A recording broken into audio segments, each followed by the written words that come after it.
You are now watching The Beach. This has been a pretty disastrous 25th anniversary for SpongeBob. It has been so bad, it makes Super Mario All-Stars 25th Anniversary Edition look like a masterpiece. They didn't do a traditional anniversary special, like SpongeBob's Birthday Blowout or Truth or Square, but we just got something that's becoming just as, if not more notorious, than Truth or Square. That being Saving Bikini Bottom, the Sandy Cheeks movie. It is so bad that many see it as the lowest point of the series, and that is saying a lot. Keep in mind, SpongeBob is the same show, which had an episode where SpongeBob wanted to bang a sandwich, but at least that was hilarious. But wow, the Sandy Cheeks movie is something else, and not in a good way. I did a review of it myself that I'll link at the end. A review that I did all the way back in January. But if it just released not even a few weeks ago, how did I review it in January? That's because the entire movie leaked in its entirety. You would assume Viacom would crack down on security, but their security is about as reliable as a bucket of water, and it's not gas. For the second time this year, we had yet another SpongeBob movie leak in its entirety. It has been disastrous for SpongeBob movies recently, hasn't it? Sponge on the Run had one of the most convoluted releases, mainly due to, 2020. And now, we had two spin-off movies leak in the exact same way. And this time around, it's the Plankton movie. The Plankton movie is yet another SpongeBob spin-off movie, animated in CGI. It's also another Netflix exclusive. Considering Paramount Plus, that will never not be weird to me. Remember watching Nickelodeon on CBS back in the 2000s? It's as weird as that, and it's focused on a character being Mr. Krabs. Of course not, it's Plankton. You know what else is a Netflix exclusive and a character-centered spin-off movie? The Sandy Cheeks movie. Needless to say, I expected the Plankton movie to be absolutely awful, but after watching it, I'm honestly in complete disbelief. Same rodeo as before, I saw it on Twitter when it leaked, and I can't just unwatch it unless I watch an episode of Planet Chase's Starlight Excellent all day, every day. Could it be a newer low for the series? Let's dive into Bikini Bottom and review the Plankton movie. The Plankton movie starts off with SpongeBob singing about Bikini Bottom. The song itself is exactly what you'd expect from a SpongeBob movie intro. A good song, even if a bit cliche. The only thing that stood out is when SpongeBob started naming off characters. When he said Sandy and Pearl and Mrs. Puff, I literally thought, Sandy, Pearl, Mrs. Puff. Come on, you're 3 years late to the meme. However, the moment I knew the Plankton movie was going to be something different is when Plankton made fun of the song and stated that this is his movie. Already, we got some really clever humor that's self-aware, which reminds me of how SpongeBob used to be. Once we get into the Plankton movie, the movie starts off with Plankton trying to steal the Krabby Patty formula. Now for a Plankton movie, you would assume Nick would just go the route of making the entire thing be Plankton steals the formula. They could have had him succeed, and they could have ripped off the first movie. They're not below that. Just look at Sponge on the Run, and that was a theatrical film. But stealing the formula only lasts for about 8 minutes. Plankton fails as usual, but Karen decides to renovate the Chum Bucket into a restaurant customers love. Now that is also something we've seen before, where the Chum Bucket actually becomes successful. Karen thinks that Plankton only wants a Krabby Patty formula to dominate the world, so if the Chum Bucket becomes successful, why would he need the formula? But Plankton, out of ego, tears down the new Chum Bucket and would rather go back to his old ways. This then leads to a massive argument between Karen and Plankton. Now if you don't want spoilers, I'd advise clicking off the video. Don't say I didn't warn ya, but in all honesty, you can still enjoy SpongeBob movies and episodes because spoilers aren't that big of a deal for the series. And I'm not gonna go over the ending or anything like that. So alright, let's continue. Despite SpongeBob going on for 25 years, there is one area that hasn't been explored much, and that is the dynamic between Plankton and Karen. Karen is usually just kind of there to help Plankton, and usually roast him, but Karen's personal motivations are mostly unknown. She's just a caring and supporting wife to Plankton. Why did Plankton marry a computer and not just go out of Bikini Bottom to find a wife? It turns out that there is a lot to their story. I'm not going to get into full details, but it really showcases the dynamic between Plankton and Karen. I gotta say, it showcases that they have a genuine connection, but what also connects Plankton and Karen is their mutual goal of world domination. After the argument, Plankton and Karen essentially go through a breakup, but Karen still wants to take over the world. She then becomes a full-on mech. Wow. I can see that the writers were really a fan of Glorb's vengeance. This makes Karen the villain of the movie. This is something new. It's creative, and it also makes a ton of sense. From there, SpongeBob and Plankton team up to save Bikini Bottom and the world from the wrath of Karen. Like the Sandy movie, it's about said character teaming up with SpongeBob. But unlike in the Sandy movie, SpongeBob serves as more than just being goofy and huffing doo-doo. He does serve as comedic relief, but he also furthers the plot. In terms of characters, it's primarily focused on, of course, Plankton, SpongeBob, and Karen. But there are some really interesting character dynamics that weren't in the series until recently, and I've never seen them before. I'm not going to spoil them, but seeing these characters interact is really cool and is something fresh SpongeBob has done. And speaking of characters, all of them are in character and are likable. Even seeing Karen become a villain, it is so cool to see that side of her. SpongeBob has had some really bad flanderization with the characters over the past 25 years, but Plankton, I gotta say, he has always remained consistently awesome. And even SpongeBob in this movie, while a bit too goofy at times, is very much in line with how he was in the first 5 seasons. That is nice to see. With the Sandy movie, one of the worst aspects about it was how boring it was. There was barely any comedy, and considering SpongeBob is a comedy, that's a big problem. The only things that were funny about it were things that were so stupid that they were funny. When there's a dramatic scene of Sandy and SpongeBob going down the drain, the climax is literally Sandy saying, "Huh, now I know what toothpaste feels like."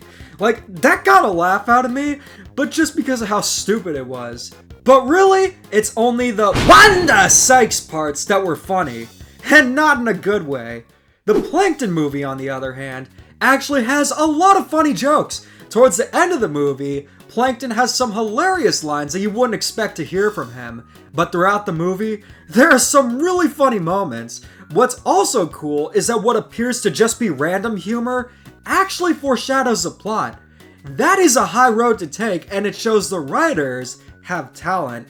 I wouldn't say it's as gut-bustingly funny as seasons 1 through 5, but it's still pretty funny and definitely entertained me throughout the entire movie. There were actually some more mature jokes you wouldn't expect, with one of my favorites being SpongeBob discovering coffee. I'm not even joking, he's literally tweaking like a crackhead downing cups of coffee. Lowbrow? Hell yes. But oh my gosh, crack jokes are my weakness. Just imagine if they followed up with this. I mean, everyone knows of some of my public problems with cocaine and my driving record. I don't think we really need to go into it. I mean, I think it's all in the public records. So far, the writing of the Plankton movie has been on point.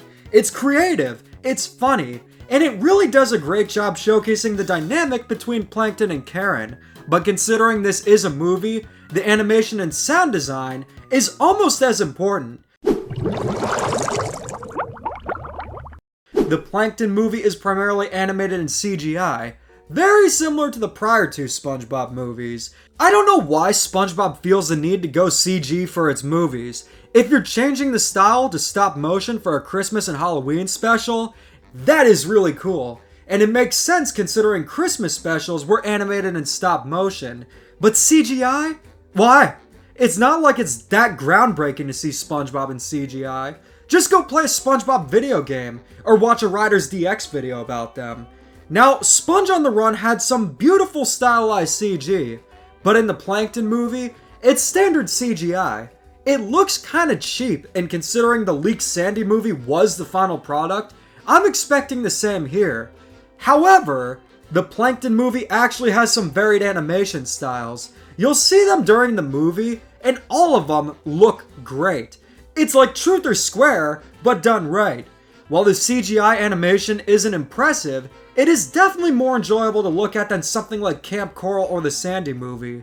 Though I definitely would have preferred an all 2D animated film. Sound design on the other hand, let's address the sea rhinoceros in the room. It's getting harder for Tom Kenny to voice SpongeBob. Unfortunately, that just happens with age, and SpongeBob is a very taxing voice to do.